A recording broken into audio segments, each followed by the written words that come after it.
பாய் movie பாத்தீங்களா? என்ன என்ன உங்களுக்கு இதுல கன்வே செம்ம மூவி சார் இது. என்ன இதுல என்ன உங்களுக்கு சொல்ல வராங்க? ஹிந்தி எதிர்ப்பு இது சரியான மூவி சார். இந்த மாதிரி ஒரு மூவி இது வரைக்கும் நான் பார்த்ததே இல்லை. செம்ம மூவி இது. என்னோட 50 இயர்ஸ்க்கு ஃபர்ஸ்ட் டைம் இப்படி ஒரு மூவி பார்க்குறேன். ஓல்டு சப்ஜெக்ட்ஸ் இவ்வளோ. அந்த செய்தி கேள்விப்பட்டீங்களா? 1968 நீங்க இருந்தீங்களா? இல்லை, நான் இல்லை. பட் ஆனால் இந்த செய்தி வந்து ரொம்ப சூப்பரான செய்தி. இது வந்து ரொம்ப மக்களுக்கு ரொம்ப தேவையான செய்தி இது. ஓகேங்களா? இப்போ வர்ற இளைஞர்களுக்கு இது ரொம்ப முக்கியமான செய்தி. எல்லாருமே இந்த படத்தை பார்க்கணும். இது ரொம்ப முக்கியமான படம். Thank you very much. இது வந்து அரசியலையும் சார்ந்து. ஆனா ஏன்டா அந்த படத்துக்குலாம் வந்து சென்சாரை வந்து கட் பண்ணி வைக்கிறேன்னு சொல்லிட்டு நம்ம யோசிச்சோம். கட் பண்ணது கரெக்ட் தான். ஏன்னா அந்த அளவுக்கு தீப்பொறி பறக்குது. இவங்க மூட்டை ஒரு 24 மூட்டு பண்ணிருக்காங்க. அதப்புறம் எடுத்து விட்டாங்கன்னா தெரிச்சிடும். அந்த அளவுக்கு பண்ணிருக்காங்க. உண்மையிலே ரொம்ப ஹாப்பி. 2021 வெல்கம் பண்ணிடுவோம். தமிழ் சினிமா செம்மையா இருக்குது. சும்மா போட்டு மசாலா அரைச்சு விட்டு அது வெட்டு குத்து ரத்தம் இதெல்லாம் இல்லாம ஒரு அருமையான ஒரு கருத்தை சூப்பரா பதிவு பண்ணிருக்காப்ல. ரொம்ப ஹாப்பியா வெளியில வந்திருக்கேன். ஜி பிரகாஷோட 100வது படம் எப்படி இருந்துச்சு? செம்மங்க. அவர் சொல்லிட்டாரு ஆஃப்டர் சோ மெனி ஸ்ட்ரகிள்ஸ் இந்த படம் ரிலீஸ் ஆகுது பாருங்கன்னு சொல்லிட்டு.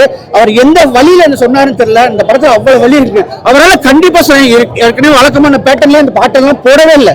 அவர் என்ன செய்யணும் குழம்புறாப்ல. அந்த டி கலரே வந்து பாத்தீங்கன்னா நம்ம 1959 கொண்டு போய் நிப்பாட்டிச்சு. அருமையா பண்ணிருக்காங்க. செம்ம காம்போ. அதை விட வந்து பாத்தீங்கன்னா வில்லங்கன்னா அப்படி இருக்கு. ஜெயம் ரவி பாத்தீங்கன்னா செருப்பால அடிக்கும். அந்த அளவுக்கு இருக்கு இந்த கேரக்டர். ஏன்னா இந்த கேரக்டருக்கு அவர் ஏன் அவர் நடிச்சு அப்படின்னு சொல்லிட்டு பொருத்தமா பண்ணிருக்காப்ல. செம்மையா பண்ணிருக்காங்க. சரியான படம்.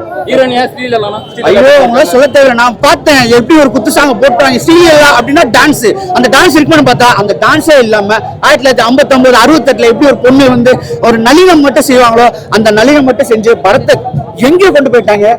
சுதா கங்கா மேமுக்கு வந்து ஆஸ்கார் கொடுக்கணும். இதுல எஸ்கே தூக்கி போடுங்க, அதர்வா தூக்கி போடுங்க, சீரியல தூக்கி போடுங்க, ஜெயம் ரவி தூக்கி போடுங்க. சுதா கங்கா மேம் பெரிய சொல்லிட். தமிழ் வாழ்க வெல்க. அதுதான். செகண்ட் ஹாஃப் ரொம்ப நல்ல புரியா இருக்கு. உங்களுக்கு ஏதாவது ஹிஸ்டாரிக்கலா புரியுதா? நல்லா கிளியரா புரிய வச்சிருக்காங்க படம். நல்லா கிளியரா புரிய வச்சிருக்காங்க. என்ன மெசேஜ் ஃபைனலா? மெசேஜ் வந்து அந்த லாங்குவேஜ் அவங்க பேச விடுவாங்க. இருமொழிக்குள்ளே முடிக்கிறாங்க கடைசியா அவ்வளோ. ஓகே. 68 நடந்த கதைங்கறாங்க. அது போடுறாங்களா? வரலாறுலாம் போடுறாங்களா? கரெக்டா கொண்டு வராங்க. சென்சார்லாம் கொஞ்சம் மாறுது அவ்வளவுதான். Okay okay.